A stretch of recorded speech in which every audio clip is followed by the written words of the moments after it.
तो कल का मंडे नाइट रॉ का होने वाला एपिसोड डब्ल्यू ने पहले ही रिकॉर्ड कर लिया है सऊदी अरेबिया से, और एक बड़ा चैंपियनशिप मैच के लिए एक बड़ा कंटेंडर भी तय हो चुका है। तो दोस्तों, मेरा नाम है शुभम और आप देख रहे हैं खबर WWE की।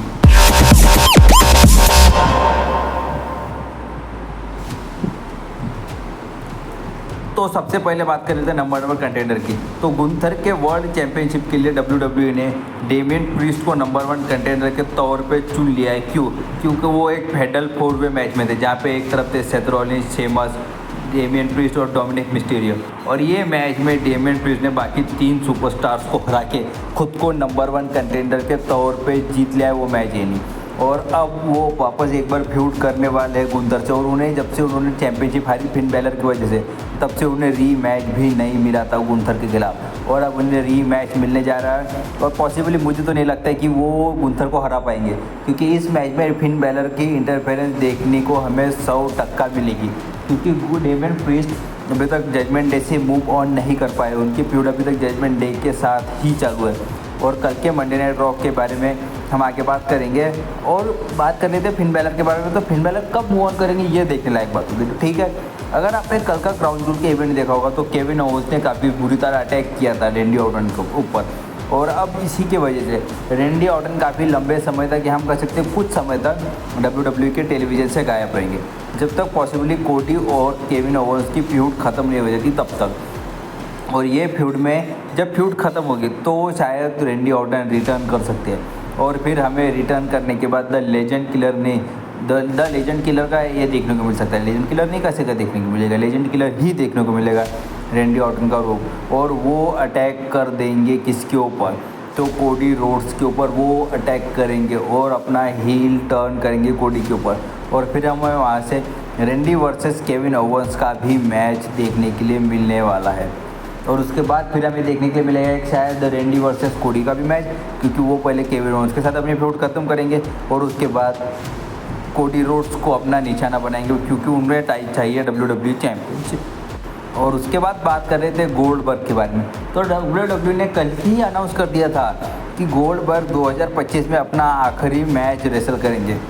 तो किस सुपरस्टार के साथ मैच अपना रेसल करेंगे, तो सबसे पहला नाम आता है कि गुंथर के बारे में, क्योंकि गुंथर ने बैड ब्लड पेपर में गोल्डबर्ग को अपने बेटे के बारे में कुछ कहा था, इसी वजह से गोल्डबर्ग भड़क गए थे और वो रिंग में भी आ गए थे। लेकिन ट्रिपल एच और वहाँ के जो सिक्योरिटी वाले थे उन्होंने ऐसा होने नहीं दिया, उन्होंने नहीं पीटने नहीं दिया साले को गुंथर को। तो उसके बाद अब हमें पता चलेगा कि गोल्डबर्ग किससे मैच लड़ेंगे, क्योंकि WWE ने अभी तक ये कंफर्म नहीं किया कि वो गुंथर के साथ ही मैच लड़ेंगे। शायद हमें डबल रिटायरमेंट मैच भी देखने को मिल सकता है, एक तरफ होंगे गोल्डबर्ग और एक तरफ होंगे जॉन सीना, क्योंकि दोनों ही सुपरस्टार 2025 में अपना आखिरी मैच लड़ने वाले।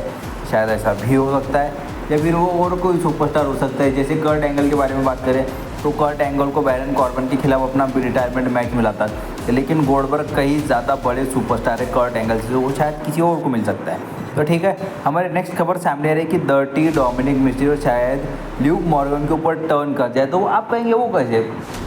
जैसे आपने अगर पिछले हफ्ते का स्मैकडाउन का एपिसोड देखा होगा तो वहाँ टिफनी स्ट्रैटर ने कहा था कि अगर मैं तेरे ऊपर, यानी ल्यूक मॉर्गन, मैं तेरे ऊपर अपना money in the bank cash in कर लूँ तो और मैं चैंपियन भी बन जाऊँ, तो क्या डर्टी डोमिनिक मिस्टीरियो भी मेरे साथ आ जाएगा? इसके ऊपर डर्टी डोमिनिक मिस्टीरियो के फेस एक्सप्रेशन देखने लायक थे। वो शायद ऐसा कर रहे थे कि नहीं ल्यूक मॉर्गन ऐसा नहीं होगा, लेकिन शायद ऐसा भी हो सकता है। WWE पॉसिबली ये स्टोरी लाइन भी एंगल भी चला सकती है। क्योंकि डर्टी डोमिनिक मिस्टीरियो या फिर हम उसे सिर्फ डोमिनिक मिस्टीरियो को ज़्यादा हीट दिला निकले और ज़्यादा फैंस की तरफ से बू दिला निकले, WWE ऐसा कर सकती है। लेकिन वो आज नहीं तो कल वो ल्यूक मॉर्गन को धोखा भी देंगे। क्यों देंगे? क्योंकि वो उनकी फितरत में WWE ऐसा बताएगी, क्योंकि WWE उन्हें एडी गरेरो की तरह बुक करना चाहते और एडी गरेरो हर किसी को धोखा देते थे। WWE ऐसा ही हमें बताती थी। तो ठीक है, अब हमारी नेक्स्ट खबर सामने आ रही है कि बैरन कॉर्बन, टीगन नॉक्स और इंडी हार्टवेल को WWE ने अपनी कंपनी से रिलीज़ कर दिया है। इंडी हार्टवेल तो पॉइजन पिक्सी यानी किसके साथ तो भी टैग टीम में थी, क्या नाम था, कैंडिस लेरे के साथ वो टैग टीम में थी। तो उन्हें अचानक रिलीज़ कर दिया, वो मेरे लिए थोड़ा शॉकिंग था, क्योंकि टैग टीम आधी रह गई है। शायद इंडी हार्टवेल अब चली गई तो कैंडिस लेरे को एक बड़ा पुश मिल सकता है। और टीगन नॉक्स काफ़ी टाइम से इंजर्ड चल रही थी, इस वजह से उन्हें रिलीज़ कर दिया। और सबसे बड़ा नाम तो बैरन कॉर्बन को रिलीज़ कर दिया। तो क्योंकि बैरन कॉर्बन का WWE शायद एक फेस रन चलाने वाली थी अपोलो क्रूज के साथ मिलके। लेकिन WWE ने शायद सोचे कि जादव भगाओ इसको, कौन टेंशन लेगा इसका फेस रन चलाने का, ऐसा मुझे लगा। क्योंकि इन दोनों में से सबसे बड़ा नाम या इन तीनों में से सबसे बड़ा नाम बैरन कॉर्बन का ही है, क्योंकि वो एक मल्टी टाइम चैंपियन है, वो यूनाइटेड स्टेट्स चैंपियन बन चुके हैं, उसके बाद इंटर कॉन्टिनेंटल चैंपियन बने और NXT में जाके उन्होंने टैग टीम चैंपियनशिप भी जीती थी। तो पता चलेगा उनका फ्यूचर आगे क्या होगा। तो ठीक है, तो बात कर लेते हैं ड्रू मैकिंटायर के बारे में। तो ड्रू मैकिंटायर ने जब से CM पंक से अपना हेल इन अ सेल मैच हारा है बैड बट पेपर व्यू में, तब से वो गायब है। तो उसके मेन 2-3 कारण आज सामने आ रहे हैं। क्योंकि सबसे पहली बार उनका वहाँ सर फट गया था, तो उन्हें वहाँ 12 टाँके लगे थे अपने सर के ऊपर, इस वजह से वो पहली चीज़ वो अपने आपको फुल्ली रिकवर करने के लिए गायब है।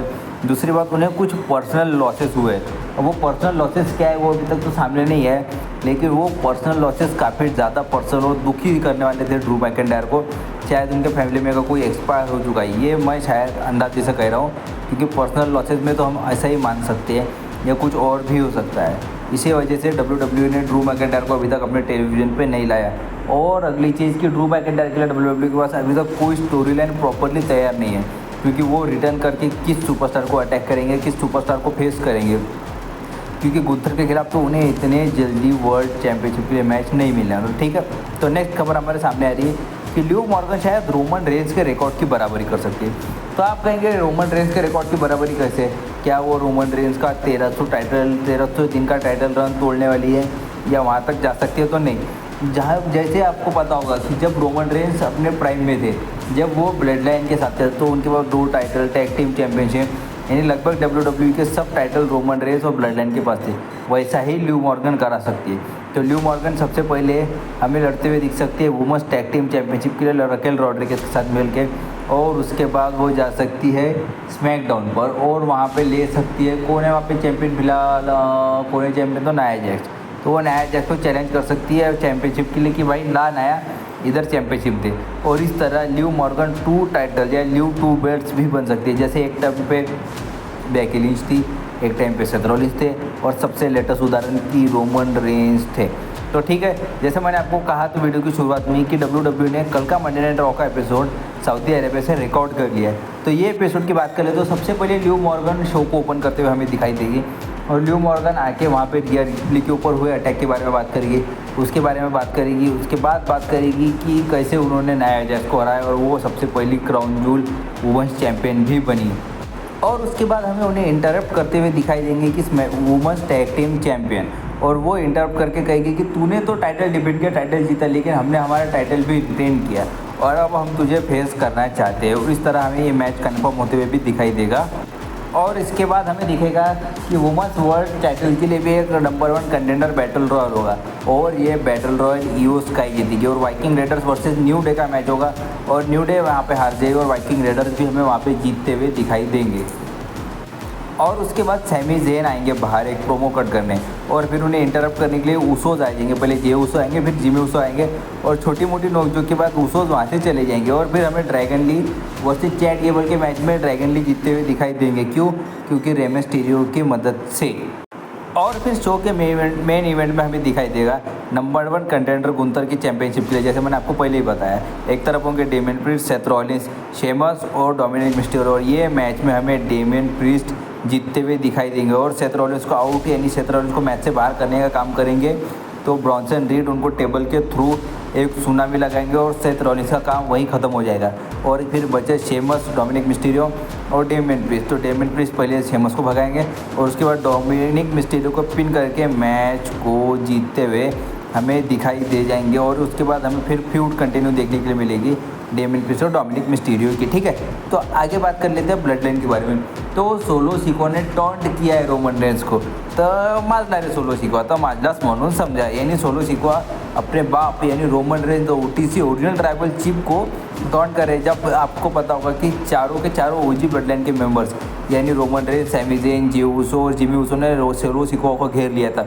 तो सोलो सिको के ऊपर रोमन रेंस गए थे सुपरमैन पंच लगाने, और सैमी ज़ेन आए थे हॉलीवुड किक लगाने। तो ये सोलो सिको वहाँ से हट गए और वो किक पड़ गई रोमन रेंस को। तो उसके बाद सोलो ने टॉन्ट किया कि देख भाई देख रोमन देख, मैंने तुझे हराया और तेरी ब्लड लाइन भी तुझे बचा नहीं पाई। और बैक स्टेज जाके भी उन्होंने ऐसा कहा कि देख क्यों लोग इतना हैरान हो रहे हैं कि मैंने रोमन रेंस को हराया। रोमन रेंस असली ओटीसी नहीं, मैं असली ओटीसी हुई, यानी सोलो सिकोआ की कितनी आग में आ गई। कितना कहना रोमन रेंस ने सोलो सिकोआ को बनाया और सोलो सिकोआ रोमन रेंस के खिलाफ जाके ही रोमन रेंस को कहते कि मैंने तुझे पिन किया। बताओ कितनी चुप आते बापा बापा बापा।